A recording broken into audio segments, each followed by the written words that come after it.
Hi friends, இன்றைக்கி பார்த்தீங்கன்னா நான் படிக்கும் பொழுது சொல்லும் பொருள் படிக்கும் பொழுது எனக்கு புதுசாக இருந்த ஒரு சில வார்த்தைகள் தான் உங்களுக்கு ஷேர் பண்ணலான்ட்ருக்கேன்.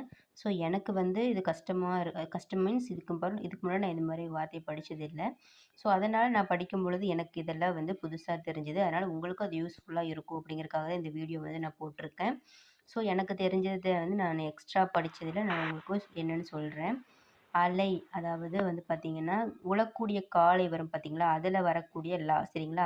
அந்த அலை வந்துச்சு அப்படின்னா, அதுக்கு புற்று, குகை, வலை அப்படின்னு அர்த்தம். ஓகேங்களா? அடுத்தது சூல் லட்டுக்கு வர போட்ட சூல் வந்துச்சு அப்படின்னா, அதுக்கு கர்ப்பம், கரு அந்த மாரி மீனிங் வருது. அடுத்தது கிளி அப்படின்னு இருக்கு. ஸோ கிளி அப்படின்னா, இந்த இடத்துல லட்டுக்கு வர வந்திருக்கு. ஸோ இதுக்கு அர்த்தம் பயம். அடுத்தது தாள் லட்டுக்கு வர வந்த தாள் வந்துச்சுன்னா அதுக்கு நாக்குன்னு அர்த்தம். இன்னொன்று தாலாட்டு அப்படிங்கிற மாதிரி அர்த்தம். அடுத்தது தழை. ஸோ தமிழுக்கு வரக்கூடிய தழை வந்துச்சுன்னா இலை அப்படின்னு அர்த்தம். அதே தமிழுக்கு வரக்கூடிய போட்டு கழை அப்படின்னு வந்துச்சுன்னா அதுக்கு மூங்கில் அப்படின்னு அர்த்தம். அடுத்தது செருக்கு பார்த்தீங்கன்னா போர் அப்படின்னு ஒரு மீனிங் இருக்குது. அடுத்தது ஒரு அப்படின்னா ஒரு தார், தண்டித்தார் அப்படின்னு அர்த்தம். அலி லட்டுக்கு வர வந்துச்சுன்னா திருநங்கைன்னு ஒன்று இருக்குது. இன்னொன்று ஆண்மை அற்றவன் அப்படிங்கிற மீனிங் இருக்குது. தன்மை இது எல்லாருக்கும் பொதுவாக தெரிஞ்சது தான், குளிர்ச்சி. அடுத்ததுமா கன்னி. ஸோ இந்த 3 சொல்லி எண்ணு போட்ட கன்னி வந்துச்சுன்னா அதுக்கு மாலை அப்படின்னு அர்த்தம். அடுத்தது சூல்.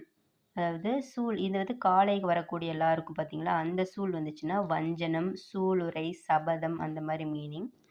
புகழ் லட்டுக்கு வர வந்துச்சு அப்படின்னா அதுக்கு இடம் அப்படின்னு அர்த்தம். தமிழுக்கு வர ஊழ் அப்படின்னா அதுக்கு விதி, தலை விதி அந்த மாதிரி அர்த்தம். உழவு அப்படின்னா உலாவுதல், அதாவது இரவு நேரத்தில் உலாவது அப்படிங்கிற ஞாபகம் வச்சுக்கலாம். ஸோ நடத்தல், உலாவுதல் அப்படின்னு அர்த்தம். அதுவே காலைக்கு வரக்கூடிய உழவு வந்துச்சுன்னா உளவு பார்த்தல், அதாவது வேவு பார்த்தல், உற்று பார்த்தல். ஓகேங்களா? ஒற்றனை அனுப்பி நம்ம உழவு பார்ப்போம்ல, அந்த உழவுக்கு இந்த வரும்.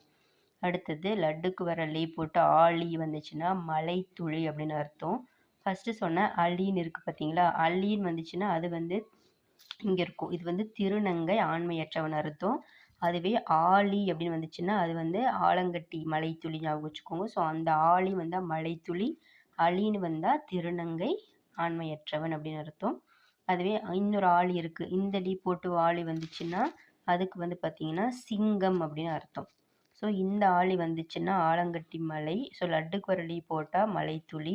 இதுவே உழக்கூடிய காலை எழுதுவோல, அந்த வருது, அந்த ஆழி வந்துச்சுன்னா